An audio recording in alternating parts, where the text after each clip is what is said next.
नमस्कार। आज हम डिस्कस करेंगे इंपॉर्टेंट करंट अफेयर के क्वेश्चन। आप नेशनल इंटरनेशनल अफेयर के क्वेश्चन भी कह सकते हैं। हर एक question exam point of view से इंपॉर्टेंट है और डेफिनेटली आने वाले एग्जाम में आपकी हेल्प करेगा, जैसे कि पहले भी करता रहा है। देखिए, चाहे आप तैयारी कर रहे हैं अपकमिंग HPRC के TGT एग्जाम के लिए, HPRC के JVT एग्जाम के लिए, या फिर आप तैयारी कर रहे हैं Himachal Pradesh public service commission के पेपर 1 के लिए, या फिर आप तैयारी कर रहे हैं और भी आने वाले एग्जाम है आपके HAS का, ACF कौन के लिए, डेफिनेटली आपको हेल्प मिलेगी, जैसे कि पहले भी मिलती रही है।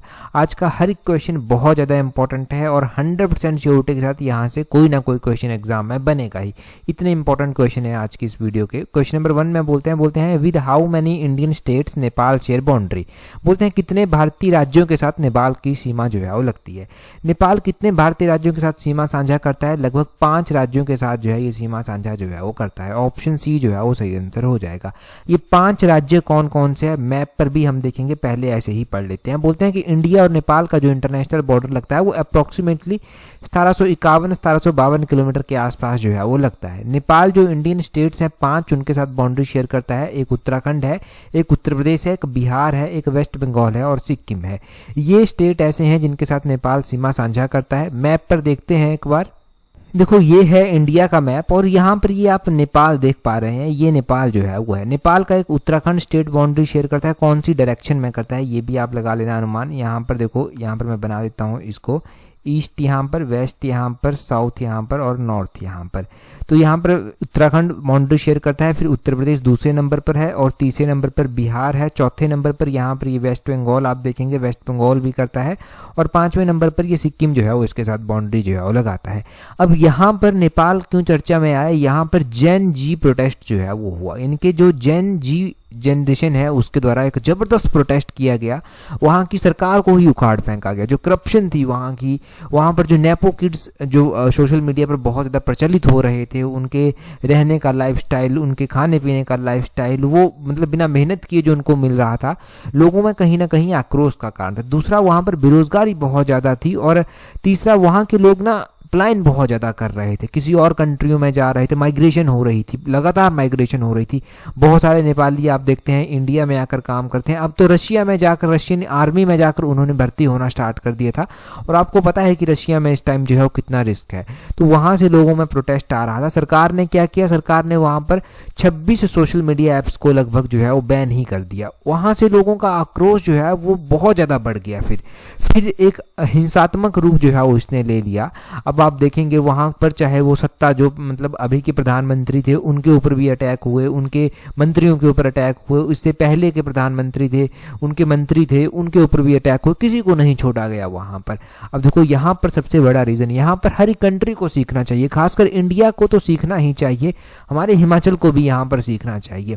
अभी अगर आप इंडिया की बात करते हैं तो नेपाल में ऐसी हालत हो चुकी है, बांग्लादेश पहले से डूब चुका है, श्रीलंका पहले से जो है वो डूब चुका है। ठीक है, तो इंडिया को भी यहाँ से सीखना चाहिए। हालांकि देखो, इंडिया एक बहुत ही वेल डेमोक्रेटिक कंट्री है, परंतु इंडिया में भी तो ये सब चीज़ें होती हैं कहीं ना कहीं पर। अगर आप हिमाचल के कॉन्टेक्स्ट में बात करते हैं तो नेपो किड्स आपको यहाँ पर देखने को मिलेंगे। यहाँ पर आपको देखने को मिलेगा कि जब कोई मंत्री बनता है, चाहे वो कोई सी भी सरकार, कहीं की भी सरकार हो जाए, वहाँ पर अपने लोगों को बेनिफिट देने की प्रथा हमेशा से ही जो है वो प्रचलित रही है। अगर इन चीज़ों का उस टाइम विरोध किया जाए तो सही है, अगर उस टाइम इन चीज़ों का विरोध नहीं किया गया तो इस तरह का जो है वो आंदोलन कभी भी कहीं पर भी हो सकता है। ये किसी भी कंट्री की बात हो सकती है। बाकी और भी कंट्रीज हैं, फ्रांस में भी आप विद्रोह देख रहे हैं, कुछ ऐसी कंट्रीज हैं, USA में भी आप थोड़ा थोड़ा देखते हैं कि लोग आवाज़ उठाते रहते हैं टाइम टू टाइम। देखो, यहाँ पर ना गलती लोगों को भी होती है। जब यही ना मंत्रियों के खुद के बेटे जब इलेक्शनों में खड़े होते हैं तब उनको तो सभी जिता देते हैं कि हाँ जी वो तो बहुत अच्छा है, उसने भाई क्या मेहनत की होती है वो कोई नहीं देखता। अगर कोई ग्राउंड लेवल से पॉलिटिक्स में जा रहा है वो तो कभी पहुंच ही नहीं पाता उस लेवल तक, उसको तो वो बूढ़ा हो जाएगा तब भी उसको एक टिकट लेते लेते ही टाइम लग जाएगा। परंतु अपने बच्चों को ये कैसे भी टिकट दिला देंगे। तो ये चीज़ें ना बहुत ही भयानक होती हैं, बहुत ही खतरनाक होती हैं, जो कि किसी भी देश के लिए जो है वो अच्छी नहीं होती। अब आप ये सोचेंगे ना कि नेपाल में इतना आंदोलन हुआ, वो नेपाल अब उठ जाएगा, नहीं, नेपाल को उठते उठते बहुत साल चले लग जाएंगे। नेपाल पहले ही पीछे था, वो उससे भी बहुत ज़्यादा पीछे चल गया। हिंसा कभी भी जो है वो एक रास्ता नहीं होती। अगर आप ये सोचेंगे कि हिंसा से जो है वो आप मुकाम को हासिल कर सकते हैं, नहीं, हिंसा, अब नेपाल इतने पीछे जा चुका है कि युवा पहले ही बेरोजगार थे, अब और भी ज़्यादा बेरोजगारी वहाँ पर हो जाएगी।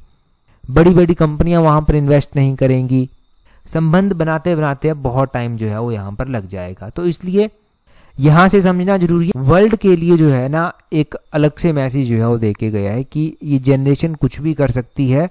तो कहीं ना कहीं पर ये पता चलता है कि बहुत जो आम लोगों के मुद्दे हैं उन मुद्दों को जो है वो सामने रखना बहुत ज़्यादा ज़रूरी है।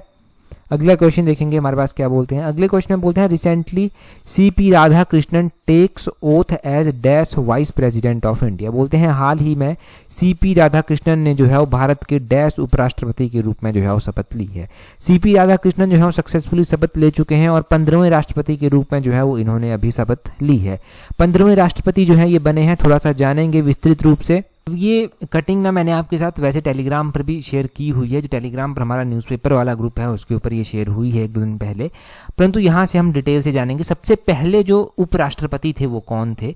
सबसे पहले उपराष्ट्रपति भी जो था वो सीपी राधाकृष्णन ही थे। उनका नाम था डॉक्टर सर्वपल्ली राधाकृष्णन और वो 1952 से 1962 तक जो था वो रहे थे। दूसरे नंबर पर जो था वो डॉक्टर जाकिर हुसैन जो था वो उपराष्ट्रपति बने थे। तीसरे नंबर पर जो था वो वराहगिरी वेंकट गिरी जो था वो ये बने थे, वीवी गिरी जिनको आप बोलते हैं, ये तीसरे नंबर पर बने थे। चौथे नंबर पर जो था वो गोपाल स्वरूप पाठक जो था वो बने थे चौथे नंबर पर। ये बहुत छोटे अक्षरों में लिखा गया है, मुझे तो अच्छे से दिखाई दे रहा है, होपफुली आपको भी दिखाई दे रहा हो, नहीं तो टेलीग्राम पर न्यूज़पेपर वाले ग्रुप पर मैंने ये कटिंग शेयर की है। और उसके बाद जो था वो 5वें नंबर पर जो था वो बीडी जत्ती जो था वो बने थे और 6ठे नंबर पर जो था वो मोहम्मद हिदायुल्लाह जो था वो बने थे। 7वें नंबर पर जो था वो रामास्वामी वेंकटेश जो था वो बने थे। 8वें नंबर पर जो था वो डॉक्टर शंकर दयाल शर्मा बने थे। 9वें नंबर पर जो था वो KR नारायण बने थे और 10वें नंबर पर जो था वो कृष्णकांत बने थे। 11वें नंबर पर जो था वो भैरव सिंह शेखावत जो था वो बने थे, ये 11वें नंबर पर जो था वो बने थे। और 12वें नंबर पर जो था वो मोहम्मद हमीद अंसारी जो था वो बने थे 12वें नंबर पर। 13वें नंबर पर जो था वो M वेंकैया नायडू जो था वो बने थे और 14वें नंबर पर जो था वो जगदीप धनखड़ बने थे। जगदीप धनखड़ 2022 में बने थे, 22-21 से लेकर 2025 तक जो था वो ये बने थे। और अभी जो बने हैं वो 15वें नंबर के जो हैं वो उपराष्ट्रपति बने हैं। और 15वें नंबर के उपराष्ट्रपति जो है वो कौन बने हैं वो भी ध्यान रखना है, वो सीपी राधाकृष्णन बने हैं। जो पहले बने थे ना उनका नाम था डॉक्टर सर्वपल्ली राधाकृष्णन और अभी जो बने हैं ना उनका पूरा नाम है चंद्रपुरम पोन्नुस्वामी राधाकृष्णन। चंद्रपुरम पोन्नुस्वामी राधाकृष्णन इनका पूरा नाम है, यानी कि सीपी राधाकृष्णन इनका पूरा नाम है। अच्छा, कई बार क्वेश्चन ये भी पूछ लिया जाता है कि ये जो है वो अभी तो बने हैं ये उपराष्ट्रपति, इससे पहले ये क्या थे? इससे पहले ना ये महाराष्ट्र के जो था वो राज्यपाल थे। ये भी ध्यान रखना है कि कहाँ के ये राज्यपाल थे, महाराष्ट्र के जो था वो ये राज्यपाल थे। हैं कहाँ के बेसिकली? ये तो तमिलनाडु के जो हैं ये बेसिकली जो है वो है तमिलनाडु से जो है ये संबंध रखते हैं। अच्छा, अब यहाँ पर एक और बात आपने ध्यान रखनी है कि ये कितने वोटों से जीते हैं। तो इनको जो है वो 452 वोट्स जो है वो मिले हैं, 452 वोट मिले हैं। और इनके अपोजिशन में जो खड़े थे वो थे सुदर्शन रेड्डी। सुदर्शन रेड्डी को जो है वो 300 वोट जो है वो मिले हैं। तो दूसरा भी ध्यान रखना है कि सुदर्शन रेड्डी अपोजिशन में खड़े थे, उनको 300 वोट जो है वो मिले। तो ये 152 वोटों से जो है वो जीत जाते हैं। अभी जो उपराष्ट्रपति के इलेक्शन हुए उसमें जो है वो निर्वाचन मंडल में 788 टोटल जो था वो मेंबर थे, 788 टोटल मेंबर थे। इसमें 245 मेंबर राज्यसभा के थे, 543 मेंबर लोकसभा के थे और राज्यसभा के जो 12 मनोनीत सदस्य होते हैं उन्होंने भी जो है यहाँ पर मतदान किया, वो भी यहाँ पर मतदान कर सकते हैं। और क्वेश्चन ये भी बन सकता है कि वाइस प्रेसिडेंट को कौन अपॉइंट करता है? तो लोकसभा के सदस्य, राज्यसभा के सदस्य इनको जो है वो वोट डालकर जो है वो चुनते हैं। स्टेट लेजिस्लेटिव असेंबली का इसमें रोल नहीं होता, ये भी नोट करने वाली बात है। दूसरा आपने ध्यान रखना है कि इस बार जो वोटिंग की गई वो 781 मेंबर्स के द्वारा वोटिंग की गई। मैंने बताया था आपको कि 788 सदस्य होते हैं, परंतु 781 सदस्यों के द्वारा वोटिंग की गई, क्योंकि राज्यसभा में जो है वो 6 पोस्टें अभी खाली हैं और लोकसभा में जो है वो 1 पोस्ट जो है वो खाली है। ठीक है, तो इसलिए 781 सदस्य ही जो है वो टोटल वोट कर पाए। और ये सब आपने पूरी जानकारी जो है वो एक साथ जोड़कर याद रखनी है। 2 ही क्वेश्चन अभी बताए गए हैं और मैंने दोनों के दोनों ऐसे क्वेश्चन बताए हैं कि 100% श्योरिटी के साथ मैं बोल सकता हूं कि यहाँ से क्वेश्चन बनेगा ही बनेगा। अगले क्वेश्चन में बोलते हैं recently who among the following overtakes Elon Musk to become world's richest person. तो अभी बोलते हैं कि किसने जो है वो एलन मस्क को जो है वो दुनिया के सबसे अमीर व्यक्ति बनने से जो है वो पीछे रख दिया और खुद आगे निकल गया। मतलब एलन मस्क जो था वो वर्ल्ड के रिचेस्ट पर्सन होते थे, परंतु अब ये सेकंड नंबर पर चले गए हैं। पहला नंबर किसी और के द्वारा जो है वो ले लिया गया है। अब पहला नंबर किसके द्वारा लिया गया है? ये लिया गया है लैरी एलिसन के द्वारा। लैरी एलिसन, इसका ऑप्शन बी जो है वो सही आंसर हो जाएगा। लैरी एलिसन जो है वो ट्रंप के करीबी भी माने जाते हैं और लैरी एलिसन ने जो है वो एलन मस्क को ओवरटेक कर दिया है और ये वर्ल्ड के रिचेस्ट पर्सन बन गए हैं। अकॉर्डिंग टू, अगर हम ब्लूमबर्ग बिलियनरीज जो इंडेक्स है उसके अकॉर्डिंग बात करें, जो ब्लूमबर्ग बिलियनरीज इंडेक्स होता है उसके अकॉर्डिंग बात करें, तो एलिसन्स की जो टोटल फॉर्च्यून है, टोटल वेल्थ इनके पास जो है वो $393 बिलियन जो है वो है और ये सितंबर 10, 2025 तक थी। और अगर हम मस्क की बात करते हैं तो इनकी नेट जो वर्थ है टोटल वो जो है वो 385 बिलियन जो है वो है डॉलर्स में। तो इसलिए जो है वो यहाँ पर नोट करना है आपने कि दूसरे नंबर पर एलन मस्क जा चुके हैं, पहले नंबर पर जो है वो ये एलिसन्स जो हैं वो आ चुके हैं। लैरी एलिसन इनका पूरा नाम है। तो यहाँ से इतना काफ़ी है याद रखने के लिए। ये क्वेश्चन भी पक्का एग्जाम में पूछा ही जाएगा। अगला क्वेश्चन हम डिस्कस करें उससे पहले, अगर आप तैयारी कर रहे हैं अपकमिंग HPRC के TGT एग्जाम के लिए, JVT एग्जाम के लिए या फिर पेपर 1 के लिए, तो आप हमारी कॉम्प्रिहेंसिव टेस्ट सीरीज को टाइमली ज्वाइन कर सकते हैं, जिसका लिंक नीचे डिस्क्रिप्शन बॉक्स, कमेंट बॉक्स में दिया गया है। देखिए, अगर आप सीरियसली तैयारी कर रहे हैं और चाहते हैं आप कि आपकी स्टडी को प्रॉपर शेप मिले, आप जो एफर्ट्स कर रहे हैं उन एफर्ट्स को भी आप प्रॉपर शेप दे पाएँ, तो ये आपके पास सही मौका भी है, सही अपॉर्चुनिटी भी है कि आप टेस्ट सीरीज को ज्वाइन कर जो है वो अपनी ड्रीम्स को जो है फुलफिल कर सकते हैं। अब पीजीटी में तो एनालाइज किया होगा कि पीजीटी का मौका हाथ से चला गया, फिर पछताने से कुछ नहीं फायदा था, परंतु अभी टीजीटी का मौका है, आप अपने रिसोर्सेज को प्रॉपर्ली यूटिलाइज जो है वो यहाँ पर कर सकते हैं। नीचे डिस्क्रिप्शन बॉक्स, कमेंट बॉक्स में टेस्ट सीरीज का लिंक दिया गया है।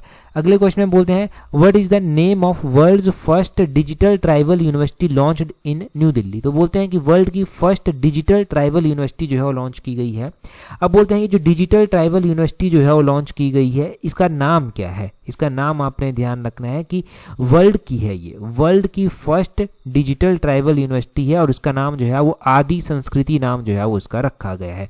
ऑप्शन बी सही आंसर है। 10 सितंबर 2025 को जो है वो इंडिया के जो मिनिस्ट्री ऑफ ट्राइबल अफेयर्स है उसके द्वारा जो है वो एक बीटा वर्जन लॉन्च किया गया आदि संस्कृति यूनिवर्सिटी का। ये वर्ल्ड की फर्स्ट ट्राइबल यूनिवर्सिटी है और एक ऑनलाइन प्लेटफॉर्म है जहां पर अच्छे से जो है वो रिसोर्सेज मिल जाएंगे। इकोनॉमिक अपॉर्चुनिटीज़ भी ये रिलेट करेगा, जो कि आर्ट, कल्चर और नॉलेज से रिलेटेड जो है वो होंगी, और भी बहुत सारी चीज़ें जो है वो होंगी, परंतु फिलहाल आप इतना याद रखिए यहाँ पर कि इसका नाम आदि संस्कृति यूनिवर्सिटी है और ये वर्ल्ड की फर्स्ट डिजिटल ट्राइबल यूनिवर्सिटी जो है वो आती है। ठीक है जी, इतना याद रह जाएगा। अगले क्वेश्चन में देखते हैं हमारे पास क्या पूछा गया है। बोलते हैं, which of the following age group is known as gen जी।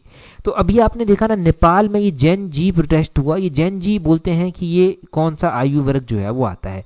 जेन जी आयु वर्ग वो है जो 1997 से स्टार्ट होता है और 2012 तक चलता है। मतलब जो भी 1997 से 2012 तक जो है वो पैदा हुए उनको जेन जी जो है वो बोला गया और इन्हीं के द्वारा मुख्य रूप से जो है ये प्रोटेस्ट किया गया। जेन जी को जो है वो बहुत ही अभी तक ऐसे माना जाता है कि ये ज़्यादा मेहनत नहीं करते, ऐसे फ़ोन पर लगे रहते हैं, ऐसे मतलब इनकी इमेज एक ऐसी थी, परंतु इन्होंने एक ऐसा प्रोटेस्ट किया जहाँ से पूरे वर्ल्ड को पता चल गया कि इनकी पावर क्या है जेन जी जनरेशन की।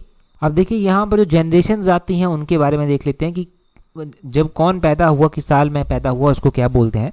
तो 1901 से 1927 के बीच में जो पैदा हुए उनको जो है ग्रेटेस्ट GI जनरेशन जो है वो बोला गया।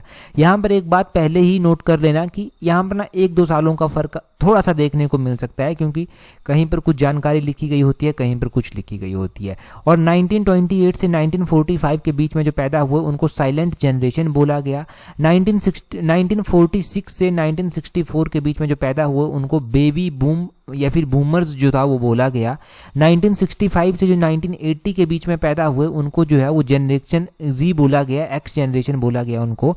और 1981 से लेकर 1996 के बीच में जो पैदा हुए उनको मिलीनियल्स जो था वो बोला गया, मिलीनियंस उनको बोला गया। और 1997 से 2010 या 2012 भी कहीं पर लिखा गया है, इसके बीच में जो पैदा हुए उनको जनरेशन Z बोला गया। और जो 2010 से 2024 के बीच में पैदा हुए उनको जनरेशन अल्फा जो है वो बोला गया, उनको जनरेशन अल्फा बोला गया।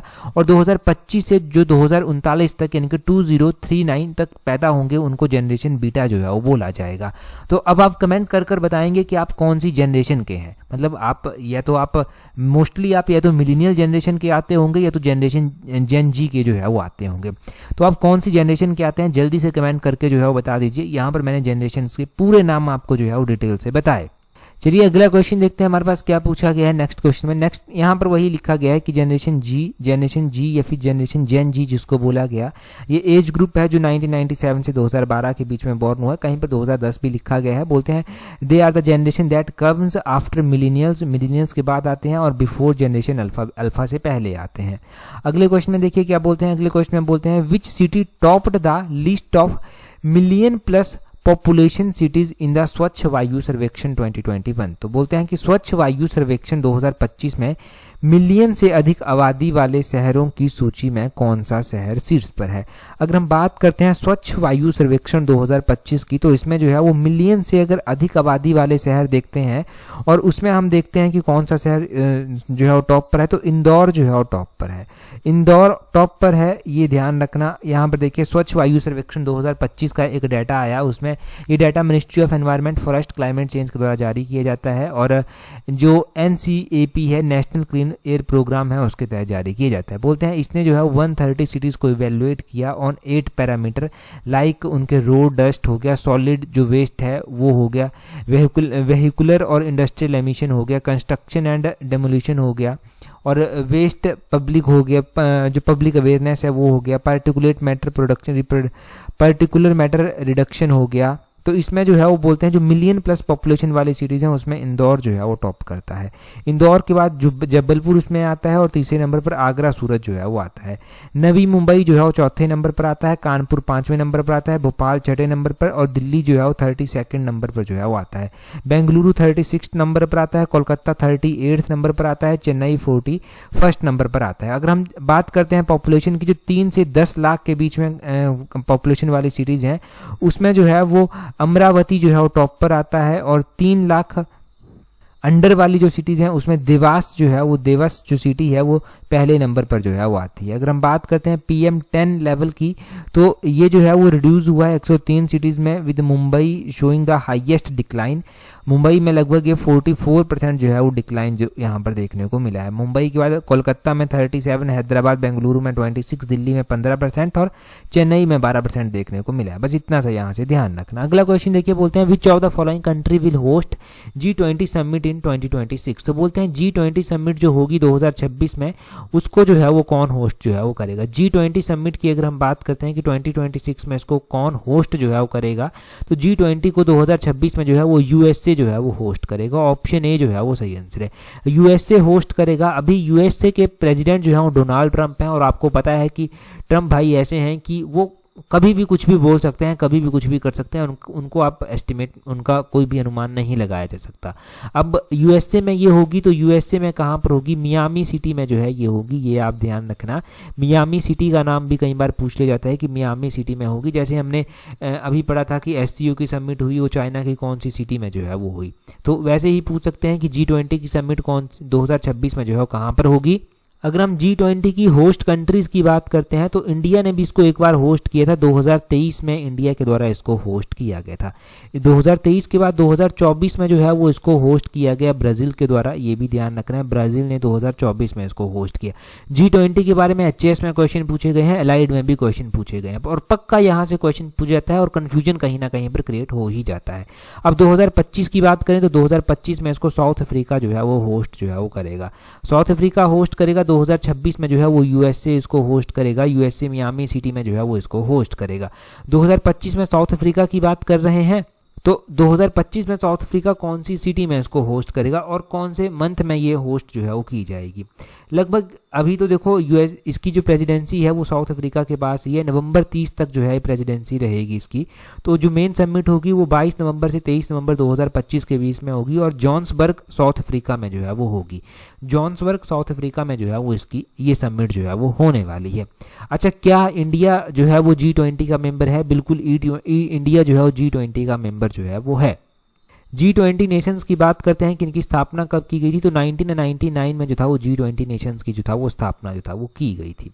अगला क्वेश्चन देखेंगे हमारे पास। नेक्स्ट क्वेश्चन में जो है वो क्या पूछा गया है। अगले क्वेश्चन में बोलते हैं which of the following city has been declared as the safest city for women in India in the national annual report and index on women safety, जिसको NARI भी बोला गया 2025। तो बोलते हैं कि राष्ट्रीय वार्षिक रिपोर्ट और महिला सुरक्षा सूचकांक 2025 के अनुसार बोलते हैं निम्नलिखित निम्नलिखित में से किस शहर को भारत में महिलाओं के लिए सबसे सुरक्षित शहर जो है वो घोषित किया गया है। तो महिलाओं के लिए जो सबसे सुरक्षित शहर घोषित किया गया है अभी 2025 में इस NARI के द्वारा, ये जो है वो किसको किया गया है, कोहिमा को जो है वो किया गया है। कोहिमा ऑप्शन बी सही आंसर होगा। डिटेल में देखिए, बोलते हैं एज पर नेशनल जो एनुअल रिपोर्ट इंडेक्स है NARI जिसको बोला गया ऑन वुमेन्स सेफ्टी, महिलाओं की सेफ्टी के ऊपर, तो इसको बोलते हैं कि इसको कोहिमा जो कि नागालैंड की कैपिटल है वो पहले नंबर पर जो है वो यहाँ पर रही। सेकंड नंबर पर और थर्ड नंबर पर अगर हम बात करते हैं तो सेकंड नंबर पर जो है वो विशाखापट्टनम आया आंध्र प्रदेश का, और भुवनेश्वरम उड़ीसा का थर्ड नंबर पर जो है वो आया। वैसे ही ऐजवाल देखेंगे, ऐजवाल कैपिटल ऑफ मिजोरम है, ये फोर्थ नंबर पर रही। गंगटोक जो है वो कैपिटल ऑफ सिक्किम है, ये फिफ्थ नंबर पर जो है वो रही। तो ये जो है वो टोटल 5 टॉप की 5 मैंने आपको बता दी। ये आपके टॉप की 5 जो है वो ध्यान रखने जो महिलाओं के लिए सबसे सेफेस्ट मानी गई वो वाली हमने यहाँ पर डिस्कस कर ली। आगे बोलते हैं who has become India's 89th chess grand master. तो 89th नंबर के चेस ग्रांड मास्टर कौन बने हैं, वो जो है वो बने हैं S Rohit Krishna, option C इनका नाम ध्यान रखना, ऐसा क्वेश्चन एज सच पूछ लिया जाएगा। आगे बोलते हैं recently where was the 18th international earth summit olympiad held. तो बोलते हैं कि 18वें नंबर का जो international earth science olympiad IESO होगा 2025 का, वो कहाँ पर होगा। अगर हम बात करते हैं इंटरनेशनल अर्थ साइंस ओलंपियाड की, तो ये कहाँ पर जो है वो होगा, ये जो है वो चाइना में होगा, ऑप्शन सी जो है वो सही आंसर हो जाएगा। यहाँ पर हम एक डाटा और ऐड करते हैं, अर्थ डे भी मनाया जाता है। अर्थ डे जो है वो कब मनाया जाता है, ये जो है वो हर साल मनाया जाता है अप्रैल महीने में 22 अप्रैल को जो है ये मनाया जाता है। अच्छा, 22 अप्रैल को इस बार भी मनाया गया, तो अर्थ डे की थीम भी जो है वो पूछी जाती है कि अर्थ डे जो है वो यहाँ पर लिख देता हूँ 22 अप्रैल को जो है वो मनाया जाता है। और 22 अप्रैल को जब मनाया गया तो उसकी थीम जो था वो क्या रखी गई थी, इसकी थीम रखी गई थी 2025 में अवर पावर अवर प्लेनेट। ये ध्यान रखना, अवर पावर अवर प्लेनेट इसकी थीम जो था वो रखी गई थी। थीम इंपॉर्टेंट रहती है, थीम के ऊपर एक ना क्वेश्चन बन ही जाता है। क्वेश्चन पूछने वाला ऐसे भी क्वेश्चन बना देता है कि अवर पावर अवर प्लेनेट जो है वो किस इंपॉर्टेंट डे की थीम रखी गई थी। ऑप्शन में अलग अलग दिन दे दिए जाएंगे, तो ये अर्थ डे 2025 की थीम जो था वो रखी गई थी। ठीक है जी, इतना क्लियर हुआ। अब देखिए हमने क्या किया है, हमने एडिशन की है इंग्लिश के क्वेश्चंस की इस सीरीज में। इस सीरीज में इंग्लिश के क्वेश्चन की एडिशन की गई है, तो इसमें अब इंग्लिश के क्वेश्चन जो है हम डिस्कस कर लेंगे। सबसे पहले बोलते हैं select the most appropriate option that can substitute the underline word in the given sentence. तो यहाँ पर दिया गया है Easter is the making wrong choices with that argument. Easter यहाँ पर नाम के रूप में बताया गया है, तो यहाँ पर अंडरलाइन किया गया है मेकिंग रॉन्ग चॉइसेस। तो मेकिंग रॉन्ग चॉइसेस को आप कैसे जो है वो रिप्लेस करेंगे, इसको रिप्लेस किया जा सकता है barking up the wrong tree. Barking up the wrong tree का मतलब होता है मेकिंग रॉन्ग चॉइसेस। तो ये ईडियम के रूप में कहा गया आपके पास। Barking up the wrong tree का मतलब है, सॉरी, मेकिंग जो रॉन्ग चॉइसेस है ये जो है वो barking up the wrong tree के साथ रिप्लेस हो जाएगा, ये आपने नोट करना है। अगले क्वेश्चन में बोलते हैं, यहाँ पर बोलते हैं एंटोनियम यानी कि अपोजिट मीनिंग आपको बताना है। बोलते हैं her over life fastidious approach to life is making her erratic. तो यहाँ पर फास्टिडियस को जो है वो अंडरलाइन किया गया है। यहाँ पर पहले तो जानकारी होनी चाहिए कि ये फास्टिडियस का मतलब क्या होता है, उसके बाद तो बाकी चीज़ें देखी जाएंगी। फास्टिडियस का मतलब होता है नकचड़ा टाइप में, नकचड़ा टाइप में इसका मतलब जो है वो होता है। और यहाँ पर दिया गया है सबसे पहले लैकीडेसिकल। तो लैकीडेसिकल का मतलब होता है भावुक टाइप में थोड़ा, नाजुक टाइप में थोड़ा। और उसके बाद जो है वो इम्पेकेबल दिया गया है, इसका मतलब होता है निर्दोष। और सिंसियर का तो आपको पता ही है, सीरियस का भी आपको पता ही है। तो इसका जो अपोजिट मीनिंग हो जाएगा, एंटोनियम हो जाएगा, वो हो जाएगा लैकेडेसिकल। और लैकेडेसिकल इसका जो है वो अपोजिट मीनिंग जो है वो हो जाएगा। अगला क्वेश्चन देखिए, अगले क्वेश्चन में क्या बोलते हैं। अगले क्वेश्चन में बोलते हैं the following sentence has been split into 4 segments, identify the segment that contains a grammatical error. तो यहाँ पर दिया गया है the elevator in the mall is temporary out of service. तो यहाँ पर ना द एलिवेटर इसको भी स्प्लिट किया गया है, इन दी मॉल इसको 4 भागों में स्प्लिट कर दिया गया है। आपको बताना है जो ग्रामेटिकली यहाँ पर गलत जो है वो दिया गया है। यहाँ पर जो ग्रामेटिकली गलत दिया गया है वो इज टेम्परेरी जो है वो गलत दिया गया है। अच्छा, इज टेम्परेरी क्यों गलत दिया गया है? देखो, टेम्परेरी इज टेम्परेरी गलत इसलिए दिया गया है क्योंकि टेम्परेरी ना एक एडजेक्टिव है और यहाँ पर एडजेक्टिव इस्तेमाल नहीं होगा इसके साथ, यहाँ पर जो है वो एडवर्ब इस्तेमाल होगा। तो यहाँ पर टेम्पोरली जो है वो इस्तेमाल होना था, is temporarily TEMPORARILY, temporarily out of service, is temporarily out of service, इस तरह से जो था ये होना था, तो इसलिए ये गलत दिया गया है। आगे बोलते हैं select the most appropriate antonym यानी कि अपोजिट मीनिंग। अपोजिट मीनिंग बताना है हॉस्टाइल का। तो हॉस्टाइल होता क्या है, पहले तो पता होना चाहिए कि ये हॉस्टाइल का मतलब क्या है। हॉस्टाइल का मतलब होता है शत्रु, यानी कि प्रतिरोधी, जो आपका विरोधी होता है उसको हॉस्टाइल बोल दिया जाता है। यहाँ पर इसका मतलब क्या होगा, तो सबसे पहले दिया गया है हॉस्पिटेबल। हॉस्पिटेबल क्या होता है, हॉस्पिटल होता है जो आपका मेहमान होता है, मेहमानवाज होता है, उसको हॉस्पिटेबल बोलते हैं। उसके बाद जो है वो एंटागोनिस्टिक दिया गया है। तो एंटागोनिस्टिक जो है वो क्या होता है, एंटागोनिस्टिक का मतलब होता है विरोधी, शत्रुता टाइप में ही इसका मतलब जो है वो होता है। और फिर फ्रिजिड जो है वो दिया गया है। फ्रिजिड का मतलब जो है वो क्या होता है, अगर हम फ्रिजिड की बात करते हैं तो फ्रिजिड का मतलब होता है उदासीन, ठंडा टाइप में, ऐसा इसका मतलब होता है। और उसके बाद आईसी दिया गया है, ये भी मिलता जुलता ही आता है। तो हॉस्टाइल का जो अपोजिट होगा वो हॉस्पिटेबल होगा, ऑप्शन ए सही आंसर है। बिल्कुल क्लियरली यहाँ से क्लियर होता है। आगे बोलते हैं select the most appropriate option in the fill in the blank. तो बोलते हैं her dash in the face of adversity was truly commendable and inspired everyone around her. तो यहाँ पर हो जाएगा हर रेजिलेंस, ऑप्शन बी जो है वो सही आंसर है। हर रेजिलेंस यहाँ पर सही आंसर है, ऑप्शन बी सही आंसर हो गया। आगे बोलते हैं यहाँ पर शुद्ध शब्द का विकल्प चुने। तो शुद्ध शब्द में बोलते हैं मैथिली कैसे लिखते हैं। तो मैथिली लिखने का तरीका जो है वो कुछ इस तरह से होगा। मैथिली इस तरह से जो है वो लिखते हैं, मैथिली लिखा जाता है, तो ऑप्शन सी जो है वो इसका सही आंसर हो जाएगा। मैथिली ऐसे लिखते हैं। उससे अगला देखिए, अगले में बोलते हैं और कुछ खाने को मिलेगा क्या। इस वाक्य में बोलते हैं और कुछ जो है सर्वनाम के किस भेद का उदाहरण है। तो सर्वनाम के कौन से भेद का ये उदाहरण आता है, सर्वनाम के संयुक्त जो सर्वनाम है उसका भेद जो है ये आता है। ऑप्शन डी इसका सही आंसर होगा। बोलते हैं यह घोड़ा जो है अवश्य जीतेगा। इसमें जो है वो रेखांकित पद को जो है वो रेखांकित पद में से क्या है, तो यहाँ पर जो है वो अवश्य ऐसे अंडरलाइन किया गया है, तो इसमें जो है वो सार्वनामिक विशेषण जो है वो होगा। ऑप्शन सी इसका सही आंसर है। आगे बोलते हैं धर्मशाला यात्रियों के ठहरने के लिए है। इस वाक्य में धर्मशाला क्या है। इस वाक्य में धर्मशाला जो है वो समासिक पद जो है वो आता है। ऑप्शन बी जो है वो सही आंसर है। आगे बोलते हैं निम्नलिखित में से कौन सा सरल वाक्य का उदाहरण है। तो यहाँ पर बोलते हैं सरल वाक्य का उदाहरण आपको बताना है। जब पृथ्वी पर अत्याचार बढ़ता है तब प्रभु अवतार लेते हैं। पृथ्वी पर अत्याचार बढ़ता है और प्रभु अवतार लेते हैं। यदि पृथ्वी पर अत्याचार बढ़ा तो प्रभु अवतार लेंगे। पृथ्वी पर अत्याचार बढ़ते ही प्रभु जो है वो अवतार लेते हैं। तो इसमें जो है वो पृथ्वी पर अत्याचार बढ़ते ही प्रभु अवतार लेते हैं, ये जो है वो सरल वाक्य का उदाहरण जो है वो आ जाएगा। तो हमने हिंदी इंग्लिश का सेक्शन भी डिस्कस कर लिया, साथ में पूरे हमने करंट अफेयर अच्छे से जो है वो जान लिए। अगला क्वेश्चन देखिए, यहाँ पर बोलते हैं recently which Indian NGO has become the first Indian organisation to receive the Ramon Magsaysay award. तो बोलते हैं कि हाल ही में किस भारतीय एनजीओ को जो है वो रैमन मैग्सेसे पुरस्कार से जो है वो सम्मानित किया गया है, और ये भारत का पहला भारतीय ऐसा संगठन बना है जिसको ये रैमन मैग्सेसे अवार्ड मिला है। पिछली वीडियो में पहला ही क्वेश्चन जाना था, अभी आप कमेंट कर आंसर बता दीजिए, और इस वीडियो का पीडीएफ टेलीग्राम पर आपको मिल जाएगा। टेलीग्राम पर ज्वाइन करने के लिए अपने टेलीग्राम से @allexam31 इस तरह से जो है वो सर्च करना। आज की इस वीडियो में इतना ही है। That's all for today. Thank you very much for watching and listening it very patience.